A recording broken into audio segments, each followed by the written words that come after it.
Shalom. Kali ini kita akan membahas tentang cerita di mana Tuhan Yesus mengusir roh jahat dari orang yang di Gerasa. Ya.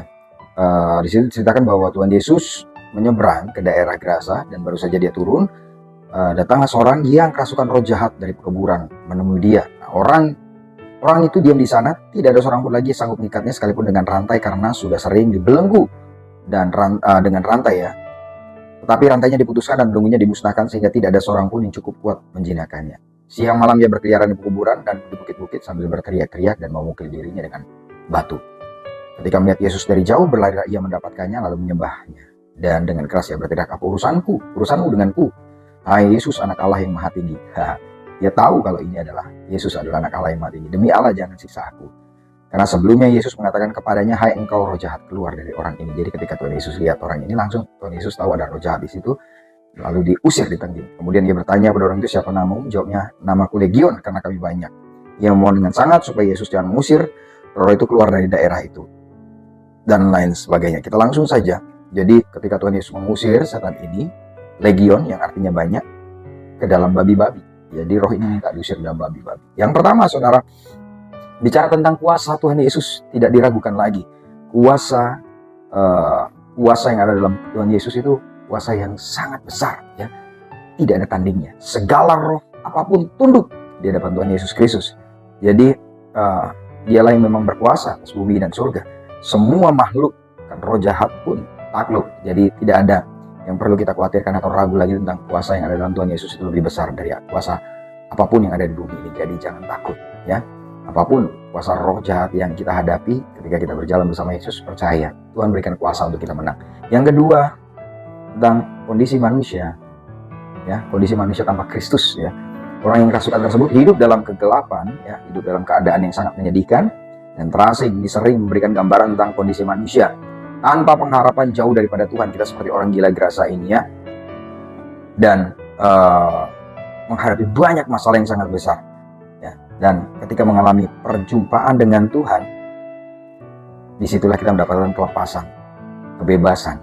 Disitulah hidup kita jadi hidup yang dimerdekakan. Itulah ketika kita hidup dalam Kristus. Tapi hidup di luar Kristus akan seperti orang gila di Gerasa. Yang ketiga, identitas dan pemulihan. Orang yang kerasukan tadi itu, yang di Gerasa itu, keadaannya, identitasnya, saudara, buruk sekali karena terkenal sebagai orang gila yang tidak bisa dikendalikan, menunjukkan bahwa kasih karunia Tuhan dapat mengubah setiap hidup kita, bahkan identitas kita, ya, diubahkan secara total. Dulu yang dikenal sebagai orang gila, terus waktu orang balik lihat, wah ini kok sudah normal lagi, dia sudah mengalami pemulihan, sudah pakai baju, sudah seperti orang waras gitu, ya. Jadi apapun kondisi kita, seburuk apapun kondisi kita, Tuhan sanggup pulihkan dan ubahkan identitas kita menjadi identitas yang baru di dalam Tuhan.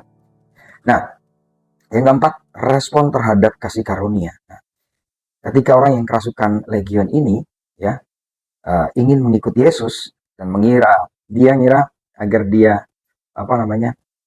bisa jadi pengikut Kristus kemanapun seperti murid-muridnya. Tetapi Tuhan Yesus berbeda, tidak mengikuti apa yang jadi keinginan, tapi Tuhan Yesus minta supaya dia kembali ke keluarganya dan memberitahukan apa yang Tuhan kerjakan atau lakukan untuknya, sehingga menjadi saksi Kristus. Di situ dikatakan. Dan di sini dikatakan dia pergi, ya, pergi untuk menyaksikan kebaikan Tuhan ke Dekapolis, dan Dekapolis itu adalah 10 kota. Wow, dari orang gila yang tidak terkendali tetapi mengalami perjumpaan dengan Tuhan, dilepaskan, dimerdekakan menjadi penginjil 10 kota. Luar biasa. Dan yang keenam, bicara tentang kekuatan kesaksian di sini, ya. Jadi ketika dia pergi ke Dekapolis 10 kota memberitakan tentang bagaimana Yesus membebaskan dia, wow, ya, dia membawa banyak jiwa, bahwa banyak orang percaya kepada Yesus karena kondisinya yang dulu yang buruk, terpuruk, parah kondisinya, tetapi ketika diubahkan dia menjadi kesaksian.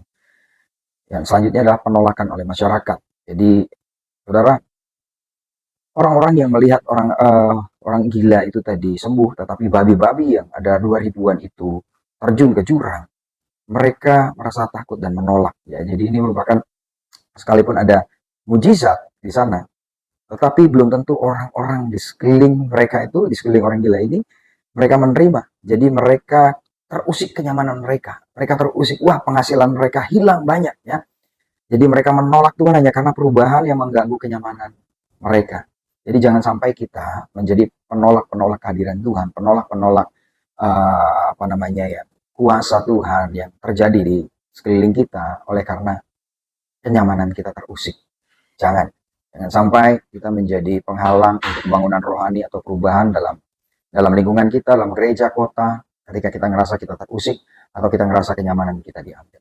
Tapi marilah kita sama-sama boleh menyatakan kasih Kristus menjadi alat kemuliaan Tuhan dimanapun kita berada. Seperti orang gila yang gerasa ini diubahkan dan dia menjadi saksi Kristus dengan luar biasa. Haleluya, Tuhan Yesus memberkati.